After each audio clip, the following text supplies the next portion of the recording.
สบายดีพ่อแม่พี่น้องมาเข้าครัวนำกันเด้อมื้อนี้ก็ตื่นแต่เช้าเก็บบงบ้านเฮ็ดธุระปาปังมื้อนี้ก็ตื่นแต่เช้าก็ได้เวียกหลายมื้อนี้ก็ได้ก็หลังจากเวียกบ้านแล้วก็จิมาต่อเข้าห้องครัวต่อมื้อนี้ก็จิมาเฮ็ดเมนูหลากหลายเมนูทั้งไข่ต้ม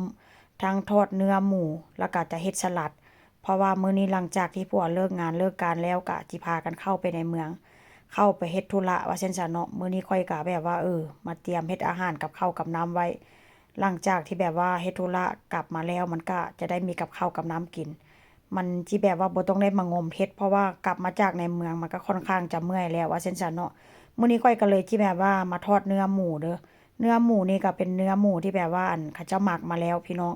ก็ค่อนข้างแซ่บอยู่ได้แต่ว่าก็มันจะบ่ค่อยนัวปานใดว่าซั่นซะ แล้วเวลาจะทอดเนื้อหมูนี่นะพี่น้องบ่แม่นว่าจะเป็นเนื้อหมูหมักหรือว่าเป็นเนื้อหมูธรรมดาเนาะถ้าหากว่าผู้ใดจะทอดนะก็ต้องตัดคางหั่นคางเห็นบ่สังเกตบ่เพราะว่ามันจะมีหอยแบบกรรไกรหรือว่ามีตัดว่าเส้นซะเนาะเพราะว่าหยังเวลาเอาไปทอดนั่นน่ะเนาะเนื้อหมูมันจะบ่ได้กรอบบ่ได้งอเข้า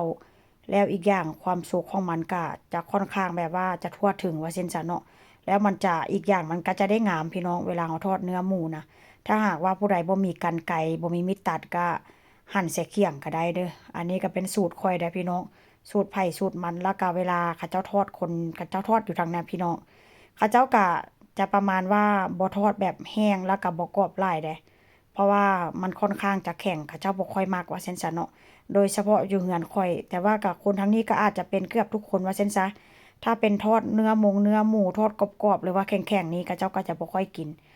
แล้วเวลาทอดนี่เนาะถ้าหากว่าอยากรู้วิธีทอดค้างหม้อกระทะใส่น้ำมันแล้วก็ค้างหม้อแบบว่าน้ำมันมันร้อนๆนั่นน่ะพี่น้องแล้วก็เอาเนื้อหมูลงไปหลังจากนั้นก็ปล่อยไว้ประมาณบ่ฮอด1นาทีซ้ำถ้าหากว่าน้ำมันร้อนๆหลายอันใดกลับด้านก็รวมแล้วก็กลับด้านก็ประมาณเกือบ1นาทีนี่แหละพี่น้องว่าเช่นซั้นเนาะแล้วก็เอาออกมาเพราะว่าหยังถ้าหากว่าปล่อยไว้โดนมันค่อนข้างจะแข็งมันสิสุกโพด มันบ่แซ่บแล้วอีกอย่างเนาะวิตามินมันก็จะหายว่าซั่นซะอันนี้เอาตามที่ว่าคนทางนี้เขาจะเว้าแล้วก็สูตรนี้ก็แม่นสูตรแบบว่าอยู่บ่อนเฮ็ดการเฮ็ดงานข้อยก็เฮ็ดแบบนี้แล้วก็อยู่โรงเรียนเขาเจ้าก็สอนแบบนี้ได้ถ้าหากว่าเฮ็ดสุกหลายกรอบหลายนี่เขาเจ้าก็จะบ่ค่อยกินพี่น้องคนทางนี้น่ะถ้าหากว่าไปตามร้านอาหารจังซี่น่ะเนาะถ้าหากว่าทอดออกมานี่แข็งปึกนี่ก็จะมีการติแล้วก็จะมีการเว้ากันแล้วได้ว่าเนื้อนี่มันค่อนข้างจะแข็ง อันทอดเมื่อกี้นี้ก็จะเป็นของผัวเด้อพี่น้องแล้วอันทอดตัวนี้ก็จะเป็นของข้อยถ้าหากว่าข้อยนี่ก็จะทอดแบบว่าค่อนข้างจะสุกแน่จักหน่อยเพราะว่าข้อยมักแบบแฮมๆหรือว่ามักแบบว่าเวลาเรากินกับข้าวสวยข้าวเหนียวนะมันค่อนข้างจะแซ่บว่าซั่นจ้ะเนาะข้อยก็จะทอดสุกแน่จักหน่อยแต่ถ้าหากว่าทอดให้ลูกให้ผัวนี่ก็จะประมาณก่อนหน้านี้ว่าซั่นจ้ะเนาะทอดแบบบ่ได้สุกหลายเพราะว่าผัวบ่มักกิน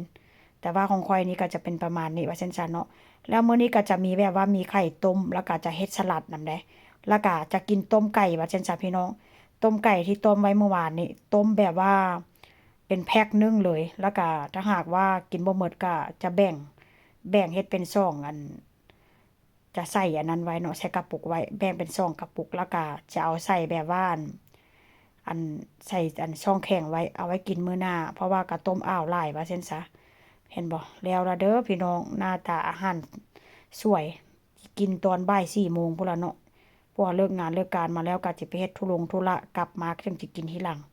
นี่แหละความแซ่บก็อยู่น้ำมันนี่ล่ะพี่น้องส่วนหลายคนทางนี้ก็อันทอดเนื้อนี่ก็จะเอาน้ำมันราดทีหลังเด้เพื่อความชุ่ม